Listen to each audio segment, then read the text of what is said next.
malam hari ini. Kemudian yang saya banggakan juga teman-teman calon instruktur visitasi hasil AKMI atau tindak lanjut hasil AKMI 2023 ya. Pertama-tama marilah kita panjatkan puji syukur kehadirat Allah Subhanahu wa taala yang senantiasa memberikan rahmat beserta hidayahnya kepada kita semua yang alhamdulillah kita bisa bertemu lagi ya setelah sesi tadi siang gitu ya. Kita ketemu lagi di sesi malam atas rahmat Allah Subhanahu wa taala yang memberikan kesehatan pada kita semua dan juga memberikan kesempatan untuk bertemu walaupun secara daring.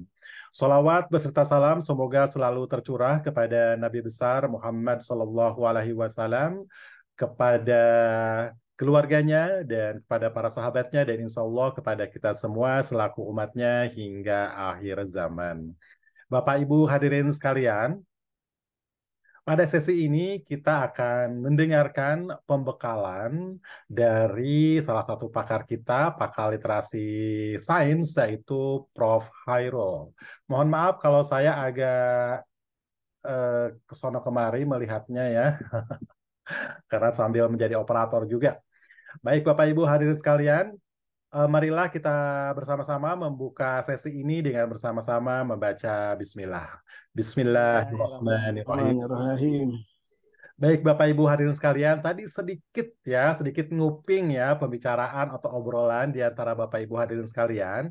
Jadi perlu saya informasikan kembali bahwa sesi ini adalah sesi pembekalan untuk calon instruktur visitasi ya. Yang namanya visitasi berarti akan berkunjung ke madrasahnya. Tadi katanya, oh berarti visitasinya secara daring. Gimana bayanginnya ya? Visitasi tapi daring, tidak Bapak Ibu ya. Nanti Bapak Ibu kalau lolos menjadi instruktur visitasi, maka Bapak Ibu akan mengunjungi madrasah langsung ya, face to face gitu ya. Kemudian Bapak Ibu juga nanti mengapa disebut daring? Karena pelatihannya saja atau pembekalannya saja yang daring.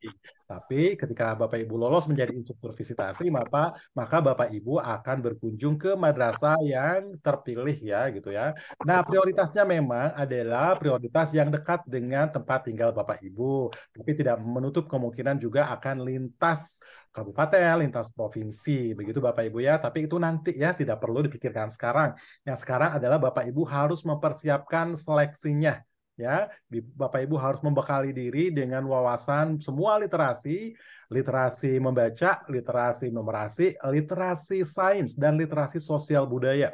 Tadi juga saya dengar katanya, oh saya milihnya literasi apa literasi sains aja ya, saya lupa gitu. Tidak Bapak Ibu hadirin sekalian, instruktur visitasi harus memahami semua literasi karena akan berkunjung ke madrasah sendirian ya, tidak didampingi 4 orang gitu, satu literasi numerasi satu sains, tidak. Bapak Ibu akan ke madrasah sendirian, jadi harus menguasai semua literasi ya, keempat literasi maksudnya. Mungkin sedikit saja ya tentang operasionalnya. Sekarang ini tidak perlu dipikirkan, yang perlu dipikirkan adalah Bapak Ibu bisa memahami semua literasi terlebih dahulu, memahami semua seluk-beluk yang diberikan di pembekalan ini sebelum Bapak Ibu mengikuti seleksi berikutnya ya. Jadi yang perlu dipersiapkan adalah seleksinya terlebih dahulu dan seleksinya sudah mulai dari sekarang gitu ya. Jadi sebelum Prof. Hairul memberikan paparannya, Bapak Ibu saya pesankan untuk mencermati kata-kata kunci, poin-poin penting gitu ya. Kalau ada yang belum mengerti, jangan sungkan-sungkan untuk memanfaatkan sesi ini untuk bertanya kepada Prof. Hairul. Baik Bapak Ibu hadirin sekalian, marilah kita persilakan Prof. Hairul untuk memberikan pembekalan kepada Bapak Ibu terkait dengan wawasan literasi sains selama kurang lebih 1 jam ya. Setelah itu kita punya waktu sekitar setengah jam untuk sesi tanya jawab. Kepada Prof. Hairul dipersilakan. Baik, Sudah bertanya, bismillahirrahmanirrahim. Pak. Assalamualaikum warahmatullahi wabarakatuh. Waalaikumsalam warahmatullahi Waalaikumsalam warahmatullahi wabarakatuh. Alhamdulillah. Apakah suara saya cukup jelas, Pak Didi? Jelas, Prof. Baik. Jelas, Bro. Bismillahirrahmanirrahim. Alhamdulillah, alhamdulillahilladzi arsala rasulahu bil huda wa dinil haq liyuzhirahu ala dini kullihi wa kafa billahi syahida. Asyhadu an la ilaha illallah wa asyhadu anna Muhammadan abduhu wa rasuluh. Rabbi shrah li sadri wa yassir li amri wahlul 'uqdatam min lisani yafqahu qawli amma ba'du. Subhanaka la ilma lana illa ma 'allamtana innaka antal alimul hakim. Bersyukur kepada Allah Subhanahu wa taala, kita panjatkan bahwa pada malam hari ini kita dapat bertemu dan alhamdulillah terima kasih kepada konsultan kita Pak Didi yang sudah membuka dan menghantarkan acara ini. Semoga Bapak Ibu sekalian di seluruh pelosok Nusantara ini berada dalam keadaan sehat walafiat, tidak kurang suatu apapun, dan mudah-mudahan majelis ini menjadi majelis yang penuh barokah dan mendapat ridho dari Allah Subhanahu wa taala. Amin ya rabbal alamin.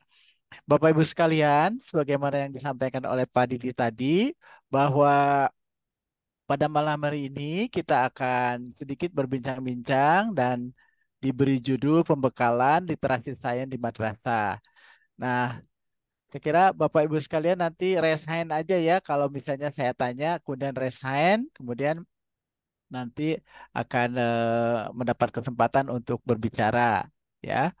Nah, baiklah, pada kesempatan ini saya diberikan waktu kurang lebih sampai pukul 2 pagi ya.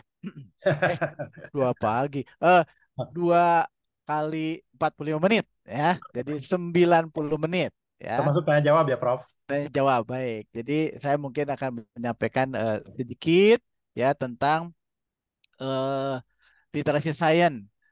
Barangkali di antara Bapak Ibu sekalian, berapa orang di sini acungkan tangan yang latar belakangnya sains ada? Acungkan tangan, resen aja. Kebetulan di mute semuanya ya, resen. Oh, Ibu Erna. Kemudian Pak Eva, Pak Ibu Eva, ya. Wih, banyak sekali ya, banyak sekali. Nah, mudah-mudahan Bapak Ibu sekalian, ini di antara sekian banyak ada 89 ya. Mungkin sekian orang ya yang literacy science, yang latar belakangnya science. Namun demikian, yang latar belakangnya tidak sains, pada hakikatnya semuanya kita sebenarnya sudah memiliki pengetahuan sains. Ya, Bapak Ibu sekalian, semuanya bisa bernafas sekarang? Bisa. Apa yang dihirup? Udara. Nah, udara itu adalah bagian dari sains. Jadi ketika kita menghirup udara saja, itu kita sudah melakukan dan mempraktekkan sains. Ya, nah, sehingga banyak sekali Bapak Ibu sekalian. Kemudian tentu saja pada kesempatan ini beberapa bagian teoritis ya, tapi beberapa bagian juga sifatnya praktis ya. Oleh sebab itu izinkan saya share screen ya. Oke, nggak apa-apa Bu, share screen ya Bapak ya. Oke Akan, ya, Prof. share Silakan. screen. Ini mudah-mudahan bisa terlihat. Bagaimana Bapak Ibu sekalian? Terlihat, Prof. Udah kelihatan ya? Oke, baik. Nah, saya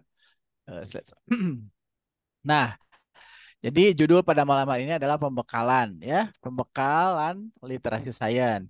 Pembekalan asal katanya dari bekal. Jadi sebenarnya tidak akan memberikan bekal apa-apa kepada Bapak sekaliannya, hanya memberikan informasi saja ya. Bekalnya nanti dari masing-masing ya, dari masing-masing madrasah atau nanti Pak Didi akan membekali Bapak Ibu sekalian ya dengan SPPD ya dan lain-lainnya. Kalau Bapak Ibu sekalian lolos sebagai instruktur. Nah, Bapak Ibu sekalian, tentu pertama, apakah sudah berpindah ini slide-nya? Sudah, Prof. Sudah. Masih, oke ya, baik. Berarti jalan ini. Baik. Jadi Bapak Ibu sekalian, berkaitan dengan literasi sains ini, tentu ada sesuatu yang dirujuk, ya, yang dijadikan informasi awal sebagai titik baseline kita untuk melakukan sesuatu perubahan, ya, perubahan. Nah, Bapak Ibu sekalian, ini saya langsung meloncat ke sainsnya ya, ke sainsnya. Karena saya kira materi yang sebelumnya sudah ada hal yang umum. Ya. Nah, sains ini adalah kan bagian dari kehidupan kita, Bapak Ibu sekalian. Sehingga semua peserta didik, baik di tingkat madrasah ibtidaiyah sampai madrasah aliyah, tidak akan lepas dari upaya eh, meliteratkan, ya, buka pemahaman, ya, memahami tentang sains sebagai dasar untuk memahami lingkungan sekitar dan dunia, ya. Jadi wajib anak-anak kita, peserta didik kita itu melek terhadap sains apapun juga, gitu ya, melek terhadap apapun juga. Nah, sains ini karena sains ini ada di sekitar kita, ada pada berbagai fenomena alam yang ada di sekitar kita. Maka salah satu rujukan atau baseline dari pengetahuan atau kompetensi literasi sains ini kita menggunakan rujukan dari OECD, satu organisasi ya yang memberikan standarisasi pengetahuan, keterampilan dan sikap ya khususnya sains di dunia atau secara global ya secara internasional. Nah, apa yang dimaksud dengan seseorang literate, melek terhadap sains? Jadi seseorang dikatakan melek terhadap sains ini menyangkut tiga aspek besar atau tidak tiga komponen besar. Komponen yang pertama, anak itu dapat menjelaskan fenomena secara ilmiah. Contoh misalnya, ada daun pisang yang bergerak, ya, daun pisang yang bergerak. Nah, seorang anak yang literate terhadap sains, maka dia dapat menjelaskan bahwa fenomena daun bergerak, daun pisang bergerak itu karena ada udara yang bergerak dan menimpa pada bagian muka atau bagian datar atau luasan dari daun, ya, yang menyebabkan daun itu dikenai oleh energi. Nah, sehingga dia bergerak. Bergerak berarti dia punya energi kinetik. Nah, anak-anak kita diharapkan memiliki melek terhadap fenomena-fenomena alam tersebut. Ya, air terjun misalnya, itu kenapa ke bawah? Nah, nanti anak MI itu dia bisa menjelaskan. Oh, fenomena air terjun itu karena air yang memiliki massa itu dipengaruhi oleh gravitasi bumi sehingga dia menuju ke bawah, jatuh dia ke bawah, ya. Kemudian kenapa ada balon yang bisa bisa terbang, ya, yang bisa bergerak ke atas, yang dia bisa mengambang ke atas, ya. Dia seorang anak harus bisa dilatih ya untuk bisa memberikan penjelasan bahwa fenomena tersebut, oh adanya perbedaan tekanan udara atau gas yang ada di dalam balon dengan udara sekitar. Karena dia itu naik, maka misalnya massa jenisnya jauh lebih kecil dibanding dengan udara sekitar, sehingga balon itu akan naik. Nah, fenomena-fenomena itu bisa dijelaskan. Kalau anak itu sudah bisa menjelaskan seperti itu, berarti dia sudah salah satu sudah literate terhadap satu komponen literasi sains. Jadi menjelaskan fenomena secara ilmiah. Nah, kemudian yang kedua, ya, yang kedua adalah juga dia dapat melakukan satu upaya melakukan percobaan, ya. Oh, saya ingin melakukan percobaan bagaimana ya kalau telur dimasukkan ke dalam larutan yang mengandung garam, yang mengandung garamnya sedikit sekali, yang sedang dan yang besar, yang banyak ya. Lama kelamaan dia mengapung. Kenapa demikian?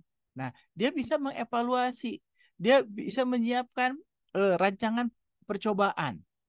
Nah, percobaan yang sederhana misalnya saja satu eh, cairan dalam gelas ya dikasih zat pewarna, kemudian dimasukkan ke dalamnya daun sawi misalnya, ya daun sawi, kemudian daun sawi putih ya, kemudian anak itu melihat, oh ternyata ada gerakan daun sawi putih itu lama-kelamaan dia akan berwarna seperti warna cairan. Nah, kemudian dia bisa mengevaluasi ya, melakukan penyelidikan ilmiah secara sederhana. Nah, kemudian setelah itu ada satu lagi, yaitu mereka itu mampu menafsirkan data yang diperoleh dari suatu penyelidikan sederhana. Ya, misalnya saja ya, mereka bisa mencatat perubahan suhu ya, suhu cairan yang dipanaskan di atas pemanas. Suhu awal berapa? Misalnya suhu awal 23 derajat, terus 1 menit kemudian naik 1 menit. Dia bisa mencatat ya, mendata. Kemudian lama kelamaan suhunya semakin tinggi. Nah, barulah setelah dicatat, kemudian ayo diskusikan ya, kita tafsirkan data yang diperoleh dari hasil pengamatan itu. Oh, ternyata semakin banyak kalori yang diberikan kepada zat cair itu, maka akan menyebabkan suhunya naik, dan seterusnya dan seterusnya. Nah, ini ya sederhana ini. Jadi kalau anak-anak kita sudah literate terhadap sains dengan contoh-contoh yang sederhana barusan, maka itulah sebenarnya ruang lingkup kompetensi sains yang sudah dimiliki oleh peserta didik. Sangat sederhana kan? Ya, sederhana ya. Jadi OECD 2019 itu seperti jelimet, tetapi sebenarnya sesuatu yang biasa terjadi di sekitar kita. Anak-anak kita bisa menjelaskan fenomena alam, kemudian bisa melakukan percobaan sederhana, kemudian bisa menafsirkan data yang diperoleh. Oke ya. Bu Erna gimana? Bisa ditangkap? Bisa menangkap ya? Iya, oke ya. Masih di mute. Insya Oke, Allah bisa, Prof. bisa. Coba apa, Bu? Apa intinya literasi sains? Literasi sains itu ibarat kata melek sama ini melek sains gitu kan. Ada 3 Hmm. komponen yang harus dimiliki bagi seorang anak yang apa ini Ya, udah yang tahu melek ngasih sains. dana bantuan Bank Dunia tuh. Oke, ya. Jadi menjelaskan fenomena, ya, Menjelaskan fenomena evaluasi ilmiah, dan menafsirkan data dan bukti ilmiah, kemudian mengevaluasi dan merancang Oke. penyelidikan ilmiah secara Ya, sederhana. jadi contohnya bisa ya dijelaskan ya, contoh lain seperti tadi ya yang saya sampaikan. Jadi betapa simpelnya sebenarnya ya, sederhana ketika dikatakan seorang anak itu sudah literate. Nah, jadi bisa menjelaskan fenomena ya, bisa mencoba ya sederhana, kemudian bisa menafsirkan seperti itu ya, seperti itu. Dan itu bisa dilakukan oleh peserta didik mulai dari tingkat MI sampai ke tingkat aliyah. Nah, jadi Oke. kita ingin berupaya untuk bagaimana anak-anak kita itu betul-betul kuat dalam sains, literasi sains. Oke. Oke. Apakah sudah berubah ini?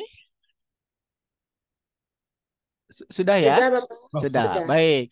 Nah, tadi tiga kemampuan tadi ya, literasi sains dan sebagainya itu, literasi berkaitan dengan menjelaskan fenomena, percobaan, menafsirkan. Ini tidak lepas dari eh, satu tuntutan, satu keterampilan yang harus dimiliki pada abad 21 ya.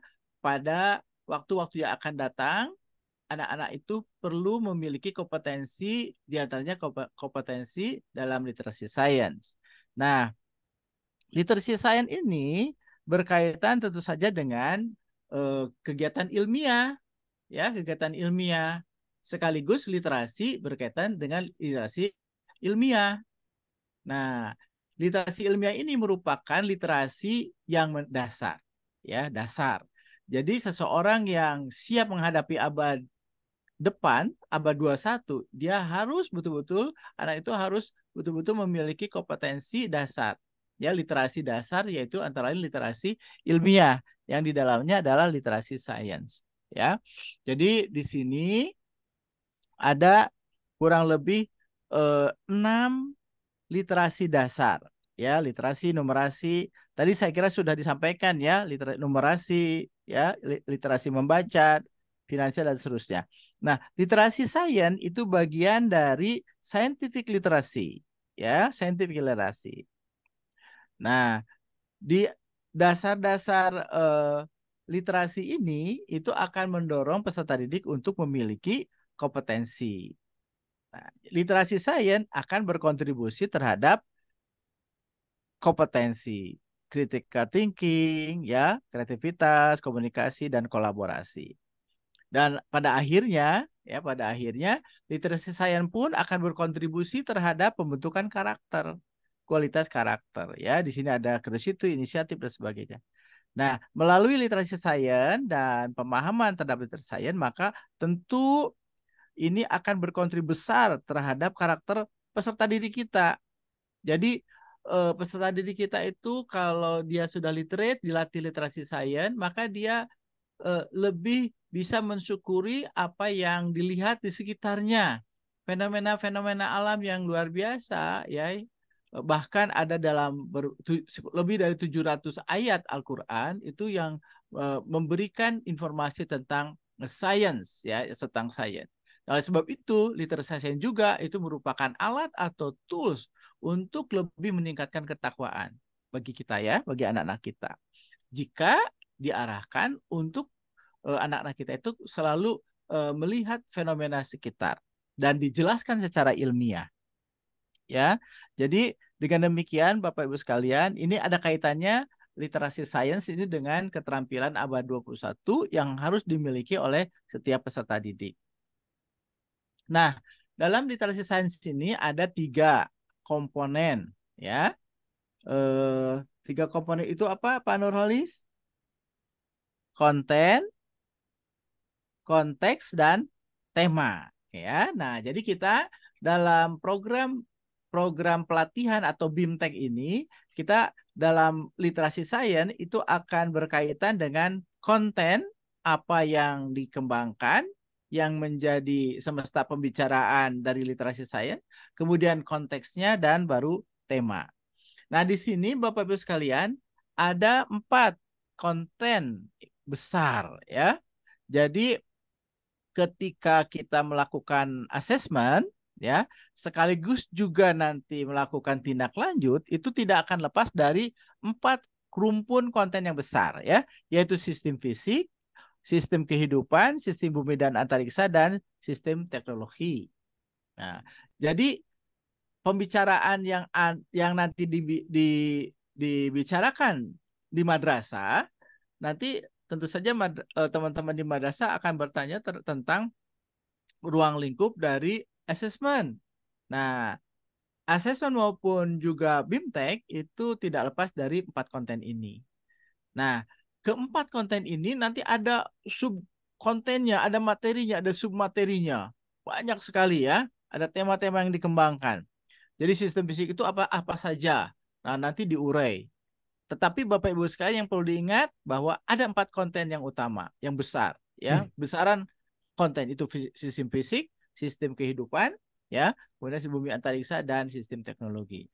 Nah, konten ini akan menjadi salah satu semesta pembicaraan yang dipahami oleh peserta didik dalam literasi sains. Ya, mungkin di literasi yang lain itu misalnya saja kemampuan di dalam puisi, bacaan, ya, kemudian informasi, teks, dan sebagainya. Nah, untuk di literasi sains itu ada 4 besar, ya. Nah, kemudian contohnya misalnya ketika peserta didik, ya, berbicara tentang kebersihan, ya, tentang kebersihan, bahwa di lingkungan sekitar kita perlu menjaga kebersihan. Nah, kebersihan itu ditandai merupakan bagian dari sistem fisik, ya. Jadi kebersihan itu sistem fisik. Boleh sistem kehidupan juga, ya, sistem kehidupan misalnya kebersihan, bersih. Yang bersih itu dikatakan bersih itu tidak ada sampah, misalnya, ya, sampah, bersih sampah. Kemudian kita perlu menjaga kebersihan. Nah, ini sudah konteksnya konteks apa ini? Nah, ini adalah konteks personal. Kita perlu anak-anak perlu menjaga kebersihan badan, kebersihan lingkungan. Nah, ketika membicarakan kebersihan badan, maka tentu akan berkaitan dengan personal, ya, personal dalam kehidupan sehari-hari. Tetapi tentang apa kebersihan itu? Ya, tentang apa kebersihan itu? Oh, kebersihan itu bisa dijaga dengan setiap hari mandi menggunakan sabun atau mencuci tangan dengan sabun. Nah, sabun ini adalah sistem fisik. Ya, ada di situ benda-benda di sistem fisik itu ada sifat-sifat fisika, sifat-sifat kimia. Nah, sehingga ketika berbicara tentang eh, kebiasaan mencuci tangan dengan sabun itu berarti anak itu sedang melakukan, ya, literasi sains yang kontennya konten sistem fisik, konteksnya konteks personal. Nah, ya, di konteks personal begitu. Nah, kemudian juga ada konteks nasional atau lokal. Jadi kondisi dalam kehidupan sehari-hari yang bersifat lokal nasional. Contohnya apa? Dalam sistem kehidupan ini, katakanlah ada lingkungan, ya, lingkungan. Salah satu lingkungan bisa dataran dan sebagainya. Nah, seringkali kita kita mendengar ada longsor misalnya. Nah, berarti ekosistem di sekitarnya itu rusak, ya. Longsor ini terjadi di mana? Secara individu, personal, atau nasional, atau lokal. Nah, berarti ini ketika berbicara tentang longsor, yang dibicarakan adalah sistem kehidupan, banyak ekosistem yang rusak dalam konteks nasional. Gitu ya, dalam konteks nasional. Jadi, dalam ruang lingkup nasional. Nah, kemudian katakanlah saat ini, ya, sedang digalakkan tentang, katakanlah kemarin satelit, ya, tentang peluncuran satelit untuk kebutuhan komunikasi di Indonesia, bahkan di dunia. Nah, satelit ini, ya, kalau kita bicara tentang satelit, tentang energi yang lainnya, khususnya satelit, itu adalah bagian dari sistem teknologi. Tetapi dalam konteksnya konteks global. Jadi kondisi dalam kehidupan sehari tetapi yang bersifat global. Ya. Bisa dipahami ya Bapak Ibu sekalian ya. Jadi eh, kontennya konten tertentu, kemudian kontennya seperti apa. Nah, sekarang misalnya global warming. Itu kira-kira konteksnya masuk konteks apa ya Bapak Ibu sekalian? Global warming. Global. Ya, kontennya konten apa? Sistem bumi Sistem. dan antariksa. Sistem Bumi dan Oke, bisa sistem Bumi kehidupan antariksa. juga, bumi Keseluruhan. antariksa. Konteksnya konteks apa? global. Konteks Konteks global. global. Global. Dunia, Konteks Pak. global. Global. Konteks global. Dunia, Berarti menyeluruh. udah Bapak Ibu udah ngerti ini sekarang berarti, ya, udah ngerti. Ini luar biasa. Nah, temanya merupakan sarana untuk mengintegrasikan sikap, pengetahuan, keterampilan anak yang ingin dibangun. Jadi tema ini tadi ada seperti eh, alat atau sarana untuk mengintegrasikan sikap, pengetahuan, dan keterampilan. Jadi di dalam literasi sains, Bapak Ibu sekalian, itu tidak bisa lepas dari 3 aspek ini, aspek sikap, pengetahuan, dan keterampilan. Jadi literasi sains itu tidak hanya menyangkut pengetahuan sains, tetapi juga bagaimana anak ini bersikap positif terhadap fenomena-fenomena alam, terhadap percobaan, terhadap data-data yang diperoleh dari berbagai hasil pengamatan, sampai anak itu juga terampil, ya, bagaimana dia terampil menggunakan alat-alat sederhana, ya, barang-barang bekas untuk bisa melakukan percobaan sederhana. Nah, anak-anak kita diharapkan seperti itu. Diharapkan dia literate, dapat memanfaat juga alat-alat sederhana sehingga dia terampil. Bagaimana dia membuat model kincir angin misalnya, ya. Bagaimana dia membuat model mekanika melalui dengan penggunaan alat-alat bekas, membuat kendaraan, ya, dengan alat-alat yang bahan-bahan yang sederhana, ya. Nah, itu diharapkan itu bisa dikembangkan berkaitan dengan konten, konteks, dan tema, ya. Nah, lebih dalam lagi Bapak Ibu sekalian, lebih jelas lagi bahwa untuk jenjang MI misalnya, ya, untuk jenjang MI khususnya, ini berkaitan juga dengan asesmen, ya, assessment bahwa untuk jenjang MI ini kontennya sama, ya, ada sistem fisik, sistem kehidupan, sistem bumi antariksa, dan sistem teknologi. Tetapi konteksnya karena siswa peserta didik pada jenjang MI ini itu masih terbatas kepada persoalan-persoalan yang sifatnya personal dan lokal. Nah, maka dibatasi ketika kita melakukan pembicaraannya keempat konten ini kita batasi, yaitu konteks personal dan lokal saja untuk MI ya. Nah, tetapi temanya banyak ya, banyak sebenarnya temanya. Kontennya sistem fisik, temanya boleh struktur materi, sifat materi, gerak dan gaya, energi dan transformasi, perubahan suhu, bunyi, pendengaran dan seterusnya. Nah, tema ini adalah bagian dari sistem fisik.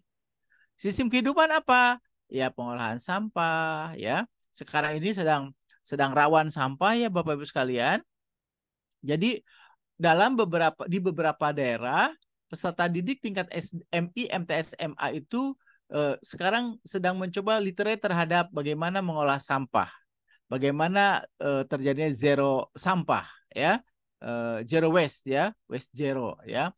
Jadi tentu akan bermanfaat ini bagi peserta didik jika mereka literate terhadap sains ya. Kemudian sistem bumi ya, sistem bumi itu tentu ada hidrologinya ya, ada litosfer, hidrosfer, litosfer ya, atmosfer ya, dan seterusnya. Itu termasuk sistem bumi dan antariksa. Makanya kita berbicara air, tanah, udara, dan seterusnya. Kemudian sistem teknologi, ya, semua anak sekarang tahu teknologi sebenarnya. Maka teknologi itu sudah dipegang oleh anak-anak ketika mereka misalnya memegang gadget, ya, memegang HP, ya, memanfaatkan lampu dan sebagainya. Jadi sebenarnya pada tingkat tertentu sistem teknologi itu sudah mulai dipahami literate di tingkat MI ya. Kemudian ini tingkat MTS. Nah, tingkat MTS itu sama kontennya Bapak Ibu sekalian, tetapi apa bedanya dalam konteksnya coba? Apa yang membedakan dengan MI di MTS ini? Konteksnya apa? Penambahan global lebih luas Betul ya. global. Jadi ada lokal dan global. Global. Ya. Di MI nggak ada, belum ada globalnya. Tetapi di MTS ini sudah ada konteks yang sifatnya global ya. Kontennya tetap ada 4, tetapi konteksnya lebih luas ya, lebih luas. Kita di Sanawiyah itu sudah berbicara komunikasi modern ya, polusi ya, pengendalian polusi dan sebagainya. Nah, ini Bapak Ibu sekalian, bahwa literasi sains ini Bapak Ibu sekalian akan mendorong peserta didik itu untuk bisa berkreasi, berinovasi ya. Bahkan di beberapa sekolah atau madrasah, bahkan di beberapa negara, bahwa literasi sains ini diungkapkan dengan semangatnya melakukan riset ya, melakukan riset. Jadi semua konten ini bisa dilakukan melalui riset ya, melalui riset baik personal ya, lokal maupun global. Nah, jadi Bapak Ibu sekalian tentu saja nanti di antara Bapak Ibu sekalian ada kepala madrasah ya, maka doronglah peserta didik ini untuk melakukan riset dengan konten dan konteks yang bervariasi. Demikian juga di Aliyah ya. Kalau di Aliyah itu lokal, nasional dan global ya, lokal, nasional dan global. Kontennya tetap sama ya, sama. Ya, konten sama. Nah, ini di sini misalnya pada sistem kehidupan ya. Itu berkaitan dengan kesehatan ya, dan berbagai macam. Bahkan banyak siswa-siswa madrasah ya yang melakukan riset berkaitan dengan kesehatan, khususnya ketika dampak proses ya, latar belakang proses dan dampak serta mitigasi pandemi ya, pandemi kemarin. Itu banyak sekali anak-anak madrasah yang melakukan penelitian itu karena mereka sudah mulai kuat literasi terhadap sainsnya. Nah, kemudian Bapak Ibu sekalian, ini adalah kompetensi dan subkompetensi literasi. Dibeli obatnya ya? Jadi tadi dikatakan ada 3 ya, ada 3 kompetensi kan? Kompetensi apa saja tadi? fenomena, memahami fenomena, kemudian melakukan percobaan melakukan atau percobaan merancang, dan kemudian memahami, menginterpretasi. menafsirkan. Nah, menginterpretasi. kalau fenomena ini menjelaskan fenomena itu mengingat dan menerapkan pengetahuan ilmiah yang sesuai. Nah, ini untuk tingkat M nih, mengingat ya. Kata kuncinya apa di sini? Mengingat dan menerapkan. Kalau mengingat itu C berapa ya, Bapak Ibu sekalian? 1. C1. Kalau menerapkan C1 menerapkan C3, Pak. C3. Mengidentifikasi C2. C4. oke bisa ya. Menggunakan juga sama bisa C3. 3. C3 itu. Kemudian menggagas hipotesis. C6. Oke. Ya, itu ada C5 ada C6-nya ya. Jadi sudah ada evaluasi analisisnya. Nah, sebenarnya Bapak Ibu sekalian tidak terlalu jauh ya persoalan literasi ini, kompetensi ini dengan taksonomi Bloom ya. Ya, tidak terlalu jauh ya. Jadi mengenali, menggagas, mengevaluasi penjelasan. Nah, mengevaluasi C berapa ya? C5, Pak. C5. Oke ya, untuk berbagai fenomena alam dan teknologi. Nah, jadi ini mudah ya. Kemudian untuk kompetensi 2, mengevaluasi dan merancang penyelidikan ilmiah. Nah, di sini ada beberapa tambahan kata kunci ya, yaitu mengidentifikasi pertanyaan, membedakan pertanyaan, ya, mengusulkan cara untuk mencari jawaban. Jadi mengusulkan cara untuk jawaban itu berarti harus ada dia memiliki kreativitas, ya, mengevaluasi cara mengeksplorasi pertanyaan. Artinya menguraikan pertanyaan itu menjadi pertanyaan-pertanyaan kecil, ya, pertanyaan-pertanyaan yang bersifat operasional. Mendeskripsikan, mengevaluasi cara-cara menggunakan. Nah, ini Bapak Ibu sekalian kompetensi dan subkompetensi sains. Dan terakhir yaitu kompetensi yang ketiga, menafsirkan data dan bukti ilmiah. Nah, ini contohnya misalnya di tingkat aliyah ya, ada menafsirkan data dan bukti ilmiah. Nah, ketiga kompetensi tadi ini sebenarnya ada di semua jenjang ya. Di MI ada, di sanawiyah ada, di aliyah ada. Nah, hanya ada kata-kata kuncinya dan tingkat kompleksitasannya ya. Mengidentifikasi asumsi, bukti dan penalaran dalam teks yang berhubungan dengan sains. Nah, ini tentu merupakan bagian dari subkompetensi siswa aliyah ya, siswa aliyah. Nah, kemudian ini deskripsinya Bapak Ibu sekalian. Nah, nanti Bapak Ibu sekalian bisa mendalami tentang kata-kata kunci yang ada dalam setiap deskripsi capaian kompetensi literasi ya. Nah, kita Bapak Ibu sekalian, di sini ada CK namanya ya, capaian kompetensi. Capaian kompetensi ini ada 9 di literasi sains. Ya, ada 9. Tapi untuk tingkat MI, Bapak Ibu sekalian, untuk tingkat MI, kita me-arrange ya, CK1 sampai CK5. Ya, CK1 sampai CK5. Nah, sebenarnya di tingkat MI ini secara faktual inginnya itu secara fakta bahwa siswa MI itu cukup sampai pada CK3. Jadi CK1, CK2, CK3. Ya. Nah, kemudian kemampuan kompetensi siswa MI ini perlu di-upgrade ya, melalui AKMI dan melalui BIMTEK tindak lanjut.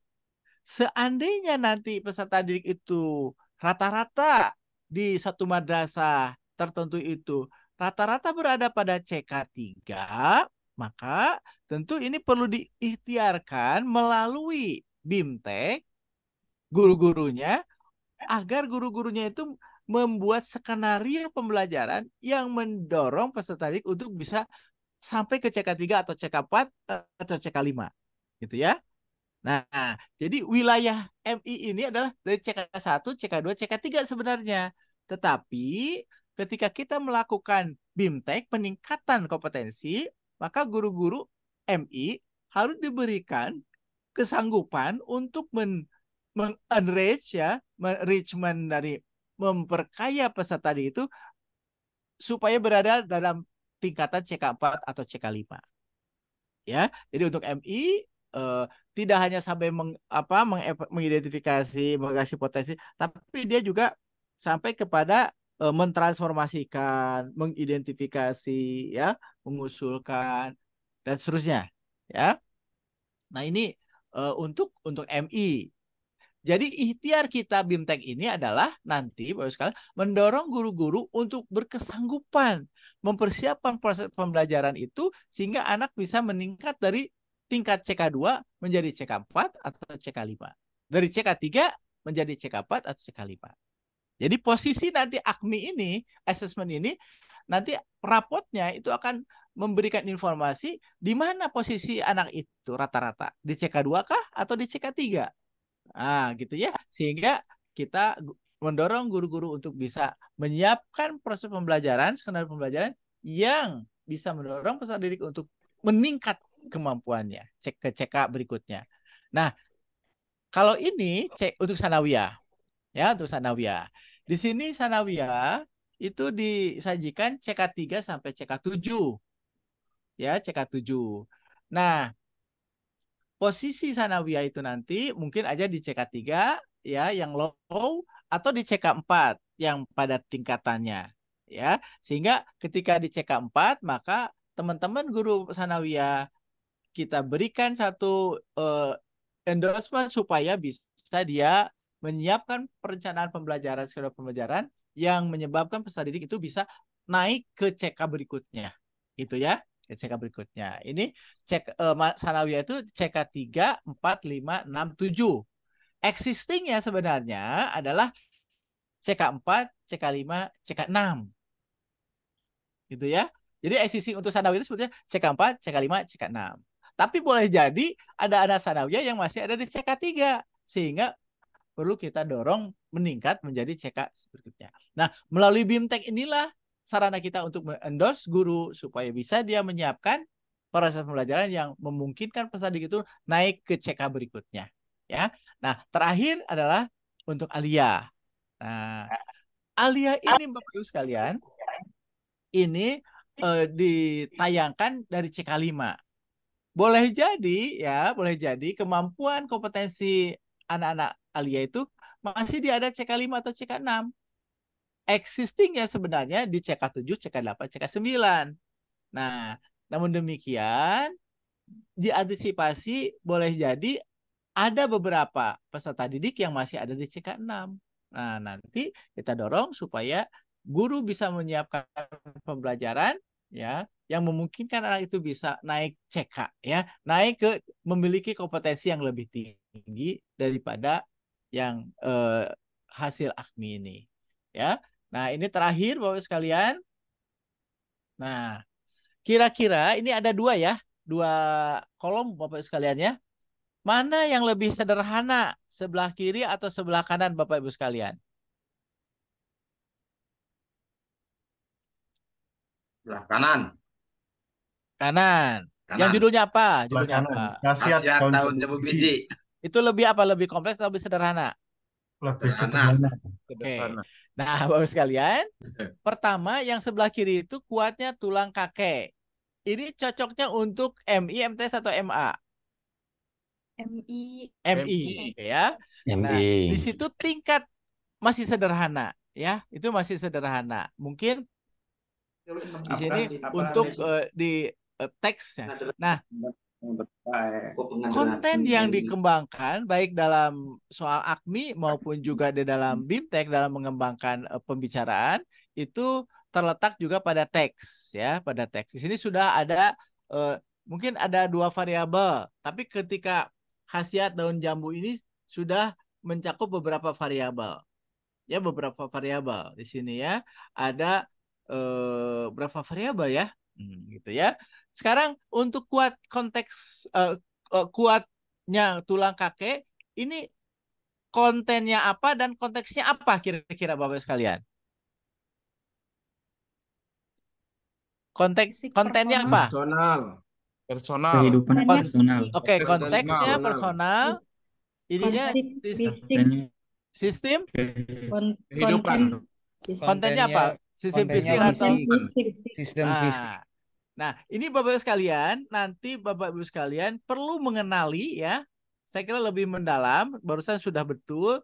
Jadi kalau ada teks, kalau ada stimulus, kalau ada wacana, maka harus bisa dilihat atau harus dikategorikan apakah ini kontennya sistem fisik, apa sistem kehidupan, atau bumi antariksa, atau teknologi gitu. Ya. Jadi Fisik. konten dulu apa, kemudian konteksnya apa, apakah personal, lokal, atau global. Ya Pak, Ibu ya. Oke ya. Nah, kalau yang ini sekarang, nah mineral kacang merah. Ayo coba, kira-kira kontennya apa, konteksnya apa?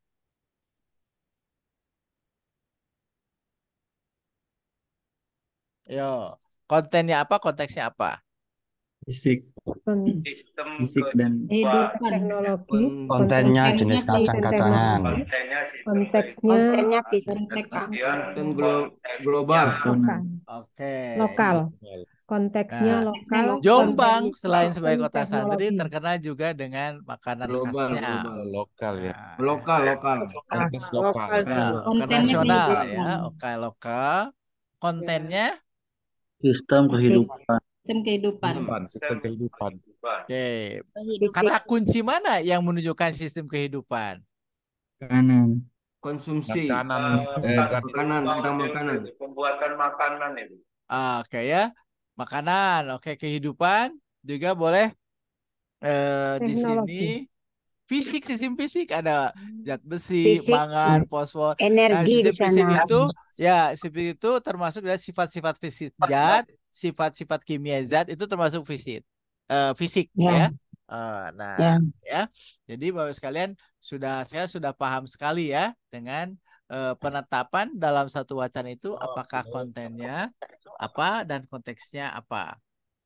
Nah, ini kira-kira cocok untuk MI atau untuk MA? MA. MA. Ini sudah lebih kompleks ya. nasional, Ini Global. GMA ini. Iya. Konteksnya Global. global. Konteksnya ini bisa konteks global ya. Global. Global ini ada internasional. sistem fisik ya. Sistem fisik ya. Di sini berkaitan dengan Bencana alam alam. organik ya. Bahan organik, struktur sistem bumi ini juga ada. Sistem bumi ya. Ini termasuk sistem bumi. Nah, ini jelas termasuk kontennya adalah sistem bumi dan antariksa ya. Sistem bumi dan antariksa. Itu loh. Kemudian konteksnya ini bisa konteks global. Nasional global juga Global ya. internasional. Nah, jadi ini menyangkut apa namanya kebencanaan ya. Kebencanaan ini berkaitan dengan bumi dan antariksa. Nah, ini yang perlu dikenali oleh Bapak Ibu sekalian saya kira ya. Nah, ini juga sama nanoteknologi. Nah, ini adalah kontennya adalah teknologi. Konteksnya global. Global. Jadi Bapak Ibu sekalian, kita sebenarnya memiliki peluang atau potensi untuk bisa mendrive diri kita tidak terkotak pada literasi sains, karena setiap literasi sains yang kita bicarakan ini pasti akan ada dampaknya terhadap kemampuan mereka di dalam memahami sosio budaya ya, sosio budaya, bahwa teknologi juga akan berpengaruh terhadap perilaku manusia ya, yang sifatnya fenomenologis. Nah, gitu ya. Oke. Udah terima kasih nih ya. Berarti salam kembali Akmi. salam ya. Jadi nggak terasa ya. Menarik soalnya. Wah, ini Bapak Ibu sekalian belum ini ya. Waktunya udah habis padahal ya. Udah habis apa belum? Belum. Mungkin masih bisa untuk tanya jawab. Masih untuk tanya jawab pas ya. Pas untuk jawab sekitar 1 jam lagi ini. Atau setengah jam ya. Oke, setengah jam lebih. Setengah jamnya Pak lewat. Lagi seru. Ya. Oke. Baik, Bapak sekalian, itulah konsep-konsep pokok yang saya anggap penting ya. Sebenarnya masih banyak lagi ya, sekitar 120 slide lagi. Apa saya tayangkan? 120. Sampai jam 2 pagi ya, Prof. Bisa Ya, baru selesai jadi tuh, Bro. itulah inti-intinya Bapak Ibu sekalian. Jadi intinya bahwa Bapak Ibu sekalian ketika berbicara mata literasi sains, maka sebenarnya berbicara tentang diri kita, di sekitar kita, dan itu sangat penting untuk distribusikan ya pengalaman pemain itu kepada guru-guru yang akan menjadi sasaran BIMTEK Bapak Ibu sekalian. Percayalah bahwa apa yang Bapak Ibu sekalian nanti sampaikan itu sangat dan berguna ya pada untuk teman-teman guru. Kemudian juga jika Bapak Ibu sekalian memiliki tambahan-tambahan informasi yang berkaitan dan relevan, yang masih relevan dengan apa yang saya sampaikan, nanti boleh tersampaikan kepada teman-teman guru, asal waktunya memadai. Mungkin itu yang bisa saya sampaikan. Nah, saya kembalikan lagi ke Pak Didi. Baik, terima kasih Prof atas pembekalannya untuk para calon instruktur visitasi hasil AKMI 2023. Sepertinya menarik sekali ya, Bapak Ibu hadirin sekalian, antusias gitu ya, tidak ada yang mengantuk walaupun mungkin mohon maaf di Indonesia bagian timur mungkin jamnya sudah lumayan larut ya. Baik, saat ini kita memasuki acara tanya jawab. Dan untuk pertama, saya persilakan Ibu Erna Yeti. Silakan Ibu.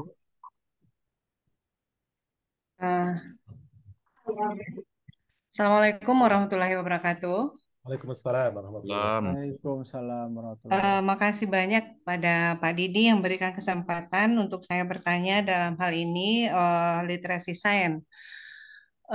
Ada beberapa yang masih kurang saya pahami di dalam mengambil tentang capai kompetensi ini. Kepada Pak Prof nanti saya dibantu menjelaskan tentang CK ini. Ada CK untuk MI, ada untuk MTS dan ada untuk MA. Nah, dalam hal ini yang perlu lebih mendalam, saya ingin bertanya tentang bagaimana kita melihat capaian kompetensi yang dimiliki di setiap tingkat itu. Maksudnya di MI, di MTS atau MA, bagaimana kita melihat capaian kompetensi yang sudah mereka capai, itu satu. Yang kedua, saya akan bertanya bagaimana seandainya kalau kita ketemu kasus, ya kasus bila mana CK yang didapat di tingkat MI atau MTS atau MA belum sampai kepada CK yang diharapkan, capaian kompetensi yang diharapkan. Nah, tadi Profesor mengatakan kalau jalannya adalah memberikan guru harus meningkatkan pembelajarannya dengan atau kita mendorong guru ya, kita mendorong guru untuk melakukan perbaikan dalam persiapan pembelajarannya. Nah, tolong berikan kami tips yang beberapa tips mungkin yang Profesor tahu untuk bagaimana cara memberikan dorongan kepada guru untuk melakukan perubahan dalam pembelajarannya. Barangkali itu yang perlu saya tanyakan, Prof. Terima kasih atas waktu dan kesempatannya. Assalamualaikum warahmatullahi wabarakatuh. Waalaikumsalam warahmatullahi wabarakatuh. Terima kasih Bu Erna. Silakan Prof. Hairul. Terima kasih Bu Erna. Ini pertanyaan sangat menarik dan sangat strategis ya bagi kita semua. Mudah-mudahan ini mewakili dari teman-teman yang lain juga. Nah, untuk setiap capaian kompetensi, jadi ada 9 capaian kompetensi ya dari CK1 capai CK9. Nah, ini tadi saya kemukakan kata kuncinya saja ya, kata kuncinya sebetulnya dari setiap CK ini memiliki pertama tiga kompetensi ya. Jadi 3 kompetensi literasi sains dari mulai memahami fenomena, kemudian merancang dan menafsirkan data. Nah, itu nanti ada masing-masing lagi deskripsinya. Jadi kalau saya tayangkan di sini, ya tadi ada 120 tayangan lagi. Nah, tapi pastikanlah Bapak Ibu sekalian, nanti Bapak Ibu akan mengenal CK-CK itu secara detail ya di dalam modul. Di dalam modul. Jadi modul itu halamannya 200 halaman ya. Satu halaman, satu slide, jadi 200 slide nanti. Ya, kan nggak mau kan? Iya, iya. Oke ya. Jadi Panjang kajiannya, Prof. jadi tadi kata-kata kuncinya saja ya, Iya. kata-kata kuncinya saja bahwa di CK1 untuk MI itu ada 3, deskripsinya 3 juga. Jadi cukup banyak. Namun kuncinya adalah bagaimana CK itu memiliki kata kunci. Nah, nanti keadaan hasil AKMI itu nanti ada raportnya, ada laporannya bahwa anak ini atau kelompok anak tertentu itu rata-rata berada di CK2 misalnya. Ya. Nah, sehingga kalau misalnya kita ingin meningkatkan kemampuan capaian kompetensi ini dari CK2 menjadi CK3 atau CK4, maka kita lihat nanti di CK3, CK4 itu kata kuncinya apa? Apa saja? Misalnya membuat pertanyaan gitu ya, atau mengeksplorasi pertanyaan tadi kan di CK4 misalnya. Nah, nanti ketika kita menyusun skenario pembelajaran dan Bapak Ibu sekalian memilih satu model pembelajaran dan dalam model pembelajaran itu ada sintaknya, setiap sintak itu ada kegiatannya, maka dalam kegiatan itu biasanya guru melatih peserta didik membuat pertanyaan. Nah, ketika langkah itu dilakukan, berarti langkah pembelajaran di situ, ibu atau bapak sedang melatih anak membuat pertanyaan. Sehingga dia terampil nanti di dalam mengeksplorasi pertanyaan. Nah, jadi harus tereksplisit nanti dalam skenario pembelajaran. Nah, maka dalam BIMTEK ini nanti di akhir Bapak Ibu akan dilatih bagaimana menyusun skenario pembelajaran, di mana dalam langkah-langkah itu harus menggambarkan tentang kata kunci dari CK yang kita harapkan. Gitu kalau misalnya di CK 5 itu, di CK 4 ya untuk M itu ada kata menyimpulkan, nah maka di proses pembelajaran itu harus ada kegiatan Bapak Ibu kalian yang mendorong anak untuk merumuskan kesimpulan. Nah, itu jadi gampang. Jadi ketika skenario pembelajaran misalnya arahnya tidak jelas, tidak ada kata kunci yang menggambarkan CK tertentu, ya susah.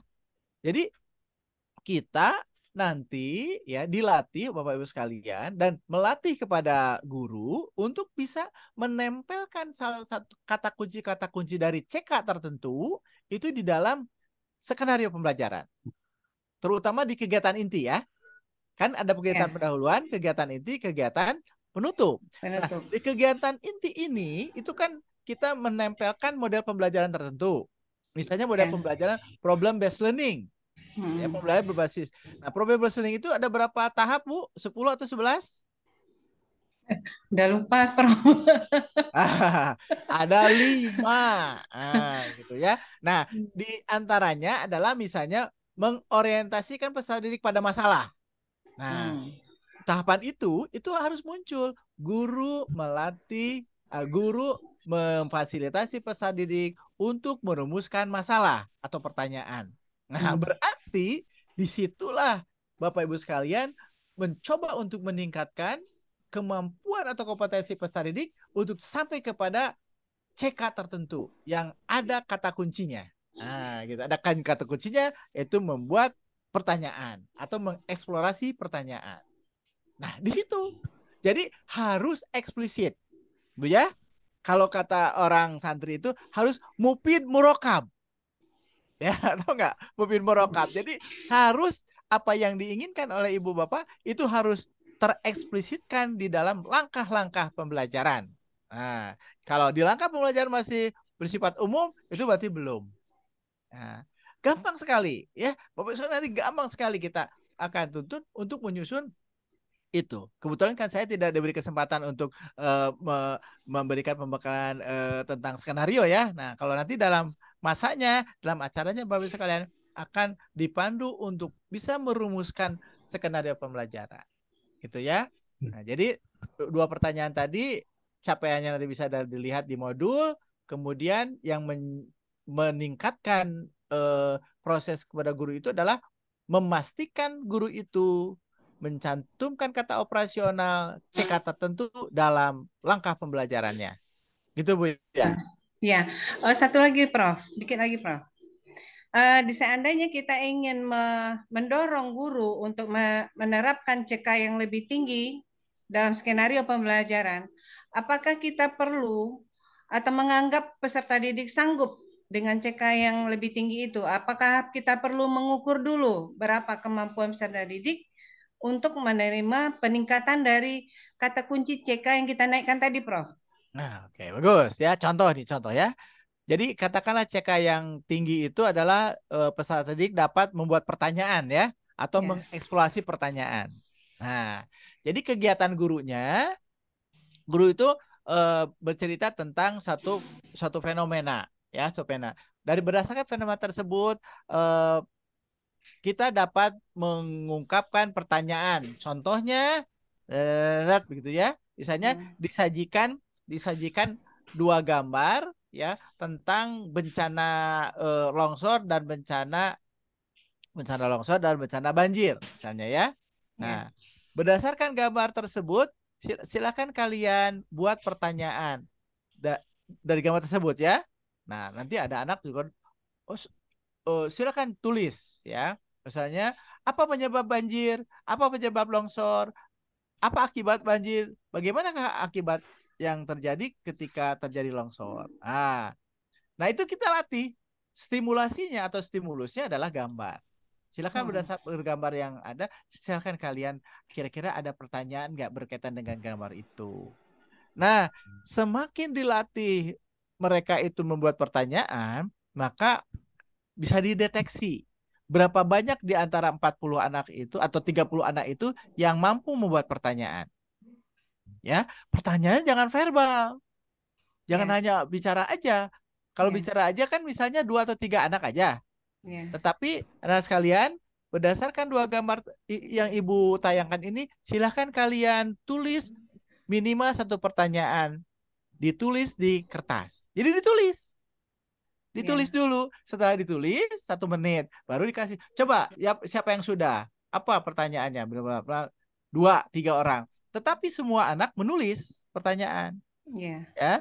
Nah, semakin dilatih itu nanti akan semakin tahu. Jadi nanti tulisan itu bisa Ibu lihat nanti apakah benar dan lengkap atau benar tapi tidak lengkap, menjawab tapi minimum, menjawab tapi salah, atau tidak menjawab.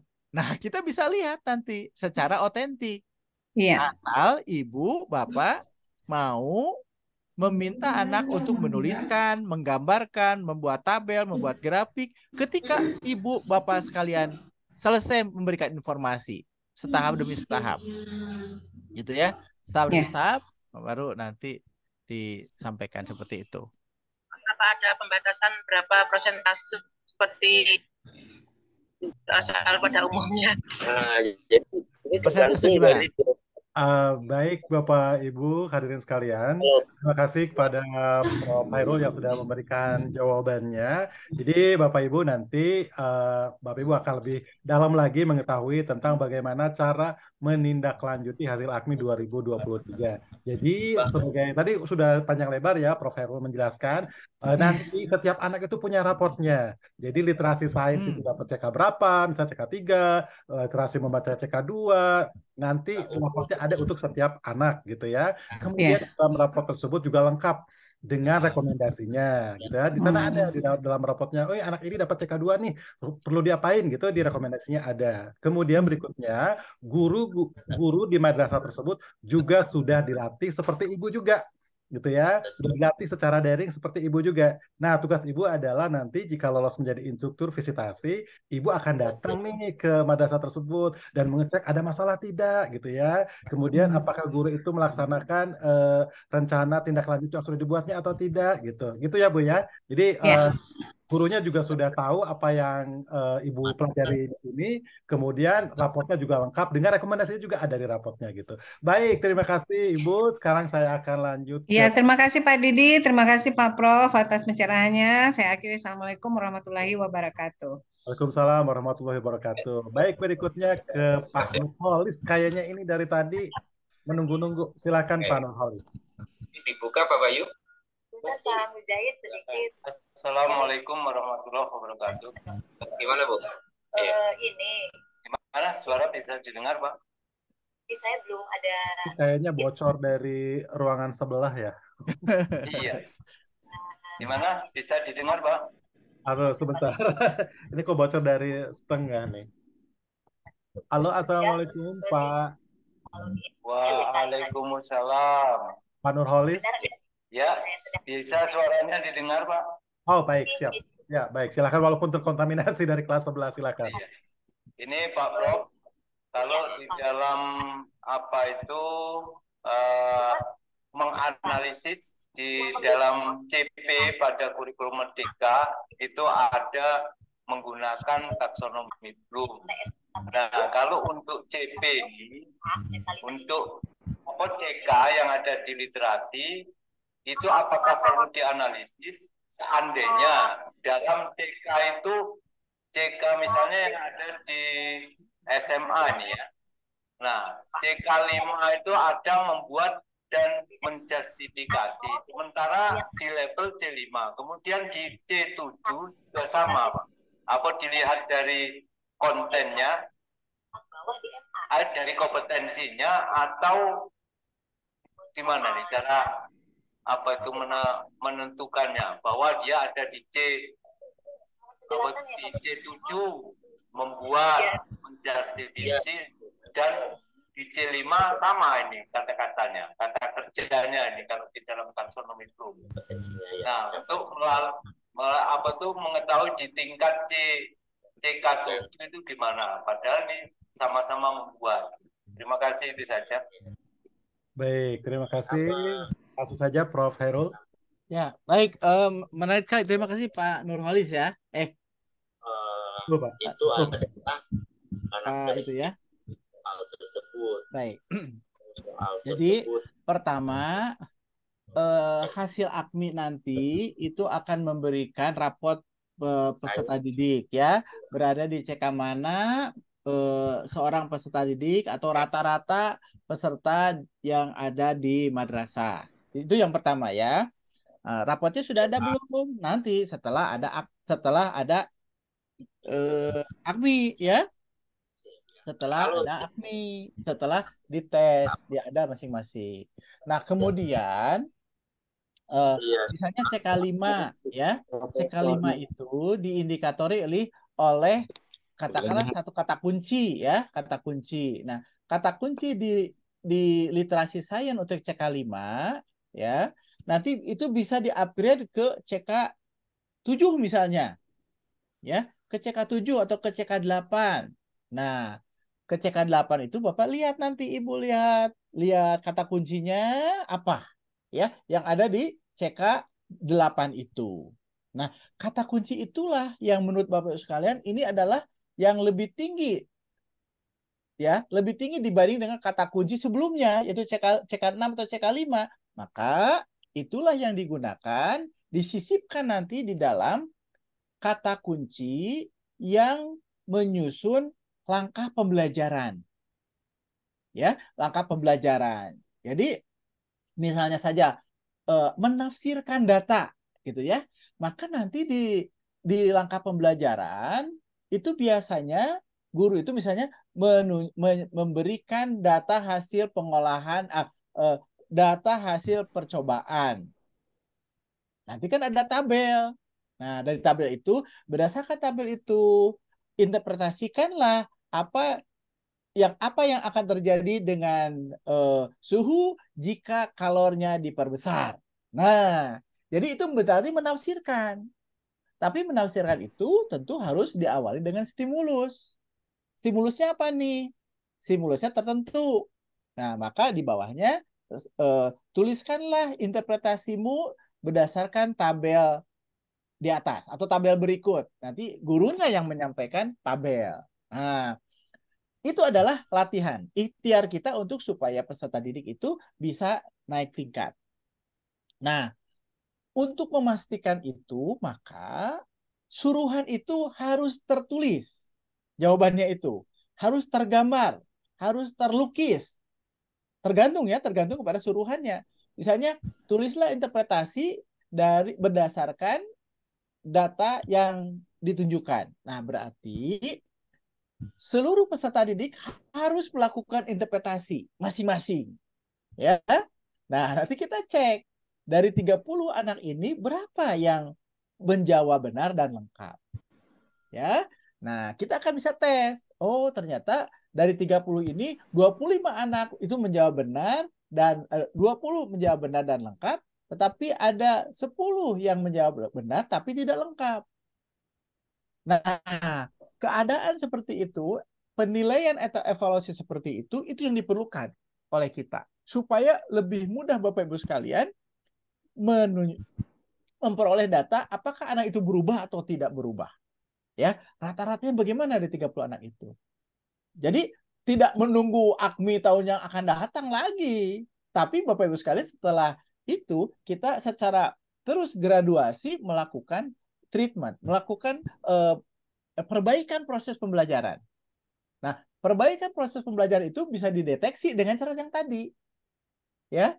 Jadi menyisipkan kata-kata kunci dari CK tertentu di dalam skenario pembelajaran, kemudian cek secara otentik melalui proses penilaian proses.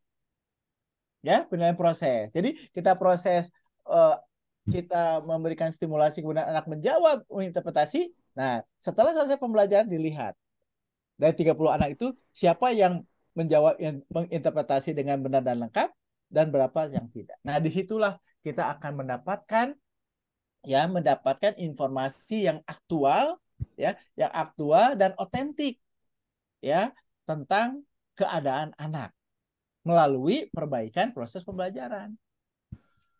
Gitu, Bapak sekalian ya. Pak Joni ya barusan. Pak Joni, Pak siapa barusan? Nurholis. Nurholis sekarang ya. Oke, baik. Pak Nurholis ya. Nah, ini apalagi Bapak pengawas ini sangat strategis untuk bisa menjadi provokator perbaikan kualitas proses pembelajaran di madrasah. Baik, terima kasih Prof. Hairul jawabannya dan Pak Nurholis atas pertanyaannya. Kita masih punya waktu. Sekarang saya persilakan Ibu Nur El Huda. Mohon informasi Ibu Nur dari mana dan profesinya apa? Silakan Ibu Nur. Assalamualaikum warahmatullahi wabarakatuh. Assalamualaikum warahmatullahi wabarakatuh. Terima kasih Pak kesempatannya. Saya Nur El Huda, sehari-hari sebagai pengawas madrasah di Kemenak Kabupaten Pasuruan, Jawa Timur. Ada beberapa yang yang ingin saya tanyakan kepada Profesor Khairul. Yang pertama tentang CK kembali Pak, tentang CK, capaian kompetensi tadi. Capaian kompetensi yang ada beberapa tadi ada 9 ya, ada 9 CK. Nah, itu kalau dihubungkan dengan tingkat kemahiran ini apakah ada hubungannya? Karena sama-sama ada Pak ya, tingkat kompetensinya ini, capaian kompetensinya ini di rapot AKMI itu. Yang kedua, dari CK, contoh CK yang ada di MTS itu kan tadi ada 4, 5, 6. Bagaimana kalau ini diterapkan pada pembelajaran di kurikulum Merdeka, dalam artian ketika ada siswa yang belum menguasai atau belum siap untuk menerima materi yang sesuai dengan CK yang ditentukan ini, apakah dia bisa untuk lebih rendah dari CK itu? Ini yang kedua, Pak. Satu lagi, saya bukan orang sains, tapi saya punya semangat untuk mempelajari sains, walaupun dianggap agak lebih juga, Pak. Tentang pengetahuan dan teknologi IT. Ini apakah bisa di IT itu dihubungkan dengan konten yang ada di sains? Karena apa? Karena banyak sekali anak-anak ini atau siswa ini yang sudah banyak terkena dampak negatif dari penggunaan HP, minimal HP yang sehari-hari mereka bawa. Apakah ini bisa diangkat di dalam satu masalah sehingga itu berbasis sainsnya, Pak? Oke, terima kasih, Pak. Terima kasih Bu Nur. Silahkan Prof. Khairul. Wah, ini alhamdulillah ya, luar biasa ini pertanyaannya. pertanyaannya seperti gelombang ini ya, gelombang panas ya. Bukan El Huda tapi El Nino ya. Nur El Nino. Jadi pertanyaannya merupakan gelombang yang ini ya. Tapi boleh juga ini pertanyaannya. Pertama, CK dan tingkat kemahiran. Nah, dulu memang kita mengenal tingkat kemahiran ya. Ada yang ada yang cakap dan sebagainya ya. Nah, sampai peluang kreasi. betul. Nah, untuk yang tahun ini Bapak Ibu sekalian, jadi kemungkinan bahwa rapotnya itu nanti itu dihitung sehingga luarannya itu adalah kemungkinan anak ini rata-rata ada di CK berapa gitu. Gitu. Jadi tidak lagi cakap dan sebagainya, tapi kemungkinan ini nanti saya kira yang asesmen ya yang ini yang bisa Ya, Prof. menginformasikan. Tidak ada lagi tingkat Tidak ada lagi ya. Tidak ada. Nanti langsung CK-nya. Nah, gitu Bu ya. Nah, jadi nanti rata-rata anak ini ada di CK berapa gitu ya. Nah, oke. Nah, jadi itu Bu ya. Sehingga CK ini sekarang menjadi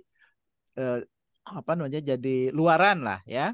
Jadi posisi CK ini menjadi luaran dari raport peserta didik yang mengikuti AKMI ya atau raport AKMI.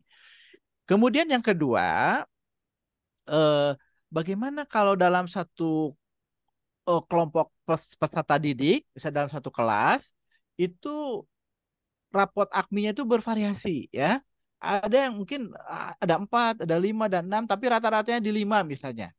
Nah, tapi bagaimana kita memberikan layanan ya, maka semangat kurikulum merdeka itu ada diferensiasi di dalam proses, diferensiasi dalam evaluasi, dan diferensiasi dalam hal yang lainnya.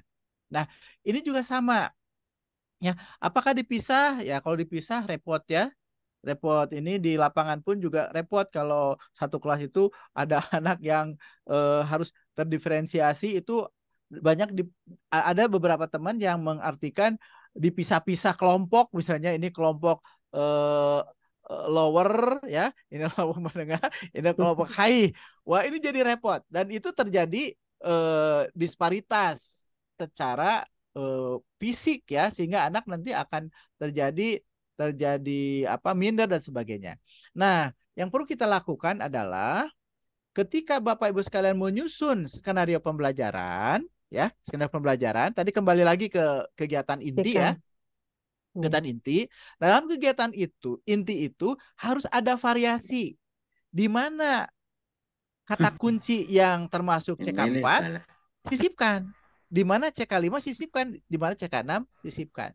Jadi terdiferensiasi di dalam proses pembelajaran.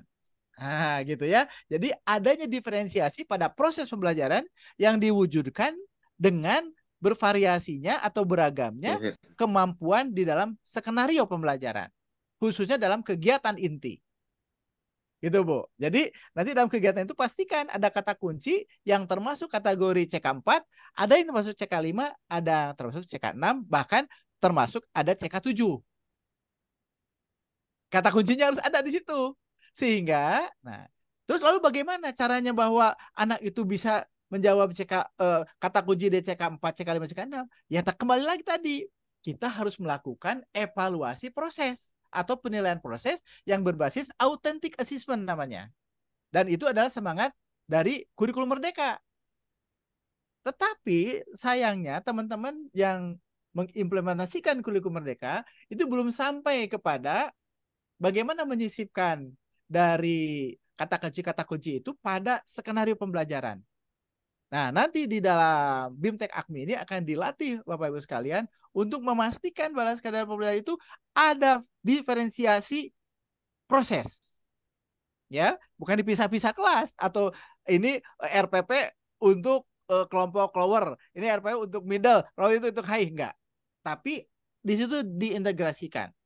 Sehingga yang lower itu bisa dilatih untuk bisa naik, yang high juga bisa difasilitasi dalam satu proses pembelajaran. Nah, itu jadi ada diferensiasi dalam proses pembelajaran yang harus diwujudkan oleh tercantumnya kata kunci pada rangkaian kegiatan atau skenario pembelajaran. Gitu ya. Itu yang kedua. Yang ketiga tentang IT dan sains. Ya, sebetulnya ketika anak itu memegang berhubungan dengan IT, pasti di situ ada sainsnya. Contohnya, bentuk IT itu misalnya gadget. Nah, maka di situ ada sainsnya. Apa sainsnya? Mulai dari konsep gelombang bunyi, ya, kemudian cahaya optik, ya, kemudian mekanika, ya, kemudian macam-macam. Itu kurang lebih kalau saya hitung, kalau anak itu pegang gadget, ya, ada kurang lebih 93 konsep IPA, ya. Nah, kalau saya jelaskan di sini sampai jam 2 malam nanti. Hitung aja nanti ada lebih dari 90 konsep IPA ada di situ. Ya, mulai dari mekanika, mulai dari mulai dari gesekan, ya, mulai dari bahan fisiknya, segala macam. Ya. Jadi itu baru dari gadget. Jadi apakah gadget ini IT ini bisa berhubungan dengan saya? Sangat mungkin, ya. Kita tinggal mengeksplor saja, ya, tidak masalah. Coba misalnya gadget ketika diklik itu ada suara. Itu gelombang itu suara ini merupakan bagian dari sains, yaitu gelombang suara, ya. Kemudian di situ ada warna, ya, ada spektrum warna, ya. Ada spektrum warna itu ada warna nampak dan warna yang tidak nampak, ya. Kemudian frekuensi, ada panjang gelombang, makanya ada radiasi. Makanya ketika gadget itu yang jadul dulu, ya, mungkin radiasinya kenceng, tapi sekarang sudah mulai radiasi aman, tetapi tetap ada radiasi.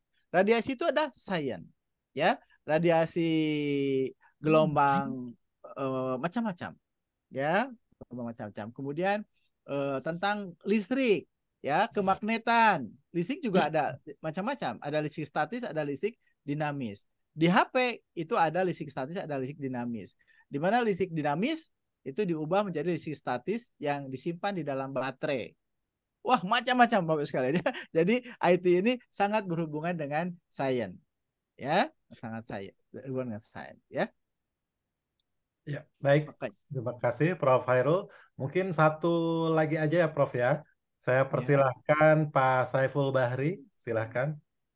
Pak Saiful. Assalamualaikum warahmatullahi wabarakatuh. Waalaikumsalam warahmatullahi wabarakatuh. Selamat malam. Nama saya Saiful Bahri dari Dompu NTB, Pak. Wah, NTB ya, saya pernah ke sana ya, makasih. Ya. Terima kasih atas waktunya. Maaf pencahayaan kurang ini. Tapi cahaya wajah Bapak jelas kok. Minyak Baik Bapak Ibu, terima kasih. Jadi saya ingin cerita dulu terlebih dahulu bahwa saya mengikuti AKMI ini dari tahun 2021 sampai sekarang. Jadi di tahun 2002 kemarin juga sempat sebagai instruktur visitasi. Ya, saya dapat tugas di Jawa Tengah. Alhamdulillah bisa bergabung kembali di sini bersama orang-orang hebat. Saya selalu ingat wajah Pak Iswadi juga. Kalau wajah saya lupa ya. Saya selalu ingat. Beliau mudah-mudahan tetap sehat. Baik, langsung saja Pak. Ini sebenarnya dari tadi saya dengar itu bahwa kita terlalu berbicara ke dalam ke ranahnya siswa dengan gurunya sih sebenarnya. Tapi tugas kita sebenarnya pengalaman saya ini Pak ya. Tugas kita kan ini sebagai visitasi ke madrasah. Jadi nanti apa istilahnya seperti katanya Pak Iswadi tadi bahwa nanti kita akan mendampingi guru maupun siswanya di sana. Jadi tujuan visitasi ini adalah bagaimana madrasah itu. Karena bagaimanapun kita sebagai instruktur hanya bisa memberikan motivasi dan strategi apa yang harus dilakukan oleh madrasah itu. Tetapi garis besarnya adalah mau tidak madrasah itu berkembang. Sudah ada enggak fasilitas yang memadai di madrasah itu seperti tadi kayak pelajaran sains maupun IT dan lain sebagainya. Karena seperti yang kita ketahui bersama bahwa di pelosok-pelosok itu jangankan kadang-kadang sinyal aja tidak ada begitu. Mau belajar bagaimana menggunakan teknologi. Tapi alhamdulillah selama saya ikut banyak ilmu yang saya dapat, jadi saya bisa curhat-curhat juga sama guru-guru yang ada di madrasah.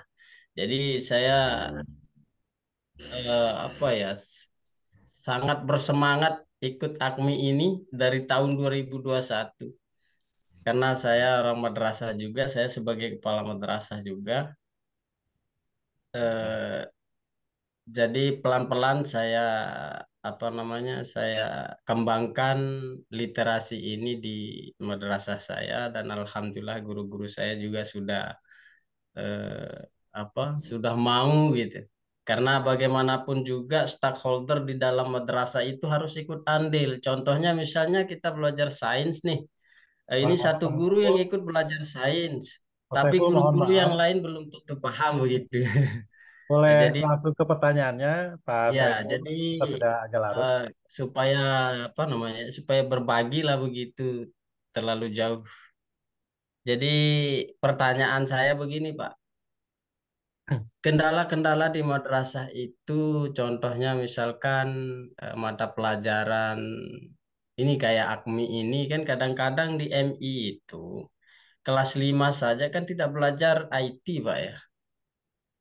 Nah, jadi penyebab utama itu karena mereka tidak bisa IT itu tadi. Bahkan tidak pernah sama sekali yang mengenal namanya laptop. Jadi ketika pelaksanaan AKMI ini nanti asesmen lah begitu, asesmen madrasah itu solusinya itu kadang-kadang kalau kita minta madrasah untuk beli, wah susah lagi. Kan begitu, Pak. Nah, mungkin solusinya seperti apa, Pak? Itu saja sih sebenarnya dari saya, sedikit saja. Karena pertimbangan madrasah di situ besar di situ Pak, karena untuk pelaksanaan itu gitu. Karena sementara apalagi banyak siswanya gitu kan. Iya, Sesi betul, 1 betul. udah 20, sesi 2 udah wah susah ini IT enggak Ya, paham juga begitu. Ya itu ya, aja Pak solusinya. ya, Baik, terima kasih Pak ya, baik. Terima Saiful. kasih banyak. Wassalamualaikum warahmatullahi wabarakatuh. Assalamualaikum warahmatullahi wabarakatuh. Tapi mungkin perlu kami ingatkan kepada semuanya Bapak Ibu ya, yang harus curhat adalah guru dan juga madrasahnya kepada Bapak dan Ibu ya. Iya, Jangan sebaliknya. iya betul. Justru Bapak Ibu adalah tempat curhat dari guru-guru dan juga madrasah yang sudah di training itu. Ini apa yang saya dapat sebenarnya Pak. Ya, Ya, baik, betul, baik. betul. Mungkin Prof. Hairul mungkin ada kiat-kiat juga Ya, apa namanya baik. jika ada kendala fasilitas Ya, yang kurang gitu. ya, ya, baik, baik. Ini ada jam 8 lebih 59 menit. Jadi dijawab 1 menit apa mau 10 menit? Gak apa-apa. Cukupnya, Prof. Pak Didi ya, Cukup, Prof. maaf ya teman-teman yang lain. Ini karena pertanyaannya sangat penting, maka saya jawab mungkin ya kurang lebih sekitar jam 11 lah selesai nanti ya. Siap, Prof. Oke, baik. Terima kasih ya Pak Saiful Bahri. Ini pengalaman Bapak sangat luar biasa. Jadi tentu saja di lapangan itu banyak juga tantangan ya. Tuh, Nah, Pak. bagaimana yang penting itu guru dan peserta didik itu, terutama guru ya, guru punya kesanggupan dan optimisme di dalam membelajarkan peserta didiknya, khususnya dalam literasi sains, ya khususnya ya, karena tapi boleh literasi yang lain juga. Otomatis guru kita harus bekali bagaimana caranya memanfaatkan potensi lingkungan sekitar, gitu ya. Pertama itu, apakah di lingkungan sekitar itu khususnya di Dompu misalnya ya, Dompu Sumbawa ya, Dompu ya, itu agak ada potensi nggak di daerah ini yang bisa disainskan, gitu ya, diliteralisainskan. Banyak sebetulnya. Ya, pertama kita ambil 10 khas makanan, 1 dari 10 khas makanan Dompu. Misalnya persing, ya. Bapak suka makan pelecing nggak? Nah, Suka. di situ Pak, anak-anak itu bisa mempelajari kenapa pelecing ini Lalu disukai. tuh yang pelecing. Pertama misalnya, mengapa kangkung ini empuk ya, lebih enak. Nah, nanti di sains itu pengaruh. Bagaimanakah jenis-jenis kangkung yang paling baik? Anak itu disuruh ya mencari, meneliti jenis-jenis kangkung yang ada di sana sehingga diperoleh kangkung yang paling spesial itu kangkung seperti apa. Nah, kenapa kangkung ini bagus dan empuk? Bagaimana cara masakannya? Nah, itu bisa dijadikan sebagai bahan untuk menggali potensi daerah, dilihat dan di treatment secara sains. Apakah suhu pengukusan kangkung ini harus berapa menit, berapa derajat? Ternyata dari pelecing aja kita bisa mendapatkan bahan untuk melakukan semacam penelitian ilmiah dari peserta didik. Jadi misalnya saja kalau kangkungnya ini dimasak 5 menit itu seperti apa? Kalau 10 menit seperti apa? Nanti dikasih tabel, dibuat tabel. Nah, diperolehlah data. Nah, data itu kalau begitu kangkung seperti ini supaya bagus hasil akhirnya itu harus diberikan pemanasan berapa menit, kemudian jenis airnya seperti apa dan sebagainya. Nah, itu adalah masalah sains yang tidak harus menggunakan IT, tetapi menggunakan potensi di tempat. Nah, contohnya Pak ya, contohnya di Bali ya, di Bali. Saya pernah menjadi judges yang menjadi juri dalam riset anak-anak Bali. Di SMA 5 Bali ya, mereka itu bisa membuat ya namanya penghalau hama bab 1 ya itu dari tanaman di sekitar ya, di sekitar. Jadi membuat semacam insektisida atau penghalau hama bab 1 ya, bab 1 dari tanaman di sekitar. Nah, itu kan tanpa teknologi, Pak. Tanpa teknologi, tapi bisa menghasilkan suatu riset ya, suatu temuan sains yang sangat luar biasa. Dan itu bisa ditandingkan di tingkat dunia. Itu anak SMA di Bali ya. Nah, sama juga nanti di Dompu juga melakukan riset-riset yang berbasis pada potensi lokal. Nah, gitu caranya. Jadi nggak usah khawatir ada keterbatasan teknologi Bapak Ibu sekalian, tetapi kita bisa memanfaatkan potensi sekitar untuk dijadikan bahan pembelajaran pengetahuan, sikap dan keterampilan sains. Saya kira itu mungkin Pak Didi yang bisa saya sampaikan. Terima Baik, kasih. terima kasih Prof. Hairul, Bapak Ibu hadirin sekalian.